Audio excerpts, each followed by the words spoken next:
Olá, pessoal. Tá aí. Uma nova dica. Nós já vimos essa dica em outras situações, só que não nessa situação que nós vamos ver. O nome no plural. A gente diz, por exemplo, o nome no plural, Estados Unidos, é um nome plural. Então você vai dizer assim, os Estados Unidos chegaram, os Estados Unidos chegaram. Veja, os Alpes separam a Europa, o sul da Europa, do norte. Os Alpes separam. Os Andes atravessam. E não os Andes atravessam. Aqui nós temos o caso daquele livro famoso, né, As Memórias Póstumas de Brás Cubas, né, do senhor Machado de Assis. Né? Então nós temos aqui, o nome do livro é As Memórias Póstumas de Brás Cubas. É um livro só, que tem esse nome. Mas o nome do livro é um nome plural. Se o nome do livro é plural, nós já sabemos que quando ele for sujeito, o verbo é apaixonado pelo sujeito. O verbo ama o sujeito. Então ele tem que concordar com o sujeito. É uma história de amor entre sujeito e verbo aí. Essa é a regra mais importante da concordância. Veja, se você tem as memórias marca, veja, as memórias marca, a mesma coisa acontece aqui, ó. As memórias Brás Cubas traz, as memórias traz, as crianças traz. Veja, é um erro fácil de ser resolvido. O nome próprio no plural levaria o verbo, o nome próprio. Claro que você poderia até colocar isso aqui, entre aspas, né, para determinar que é o nome. Mas, às vezes aparece sem aspas exatamente para confundir as pessoas, né?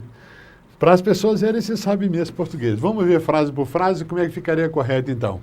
As memórias marca, então o erro está aqui. O verbo não está amando o sujeito. E o verbo tem que amar o sujeito. Então nós vamos ter que dizer, as memórias marcam. As memórias marcam. É questão de concordância. E regra geral ainda. As memórias póstumas traz. Veja, é um caso de concordância. Concordância simples. Não é exceção, não. Compõe a regra. O plural leva o verbo plural. Plural com plural, singular com singular. Essa é uma história de amor. Claro que essa frase, então ficaria, as memórias trazem. As memórias trazem uma análise crítica. Essa é a melhor maneira da gente construir a frase. Uma outra situação muito comum que a gente ouve, às vezes, pela televisão, ouve no rádio, né? Principalmente no final do ano, quando tem aquelas previsões para o ano futuro, né? Então a gente vê, por exemplo, muitos falando assim, ó, fulano de tal preveu que o governo passaria por alguns problemas. Preveu que o governador seria preso. O verbo em português é prever. Pré é um sufixo e o verbo ver. Veja que nós não vamos ter ele viu. Se existisse ele viu, claro, ele preveu. Mas a gente não diz que ele viu, a gente vai dizer que ele viu. Então vai ter que dizer previu e não preveu. Essa forma preveu não existe, mãe. Porque não existe ele viu a lua. Não, ele viu a lua. Então ele previu que o governador seria preso.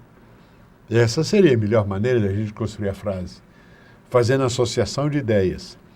Aí alguém vai falar assim, isso vai dar certo em qualquer situação? Claro que não. Claro que não. Essa deveria ser a lógica. Como nós já conversamos, o uso da linguagem nem sempre tem essa lógica que a gente gostaria de ter.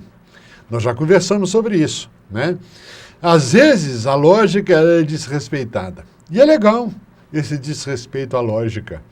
A linguagem é alguma coisa humana, feita por homens, por mulheres, por crianças, por idosos.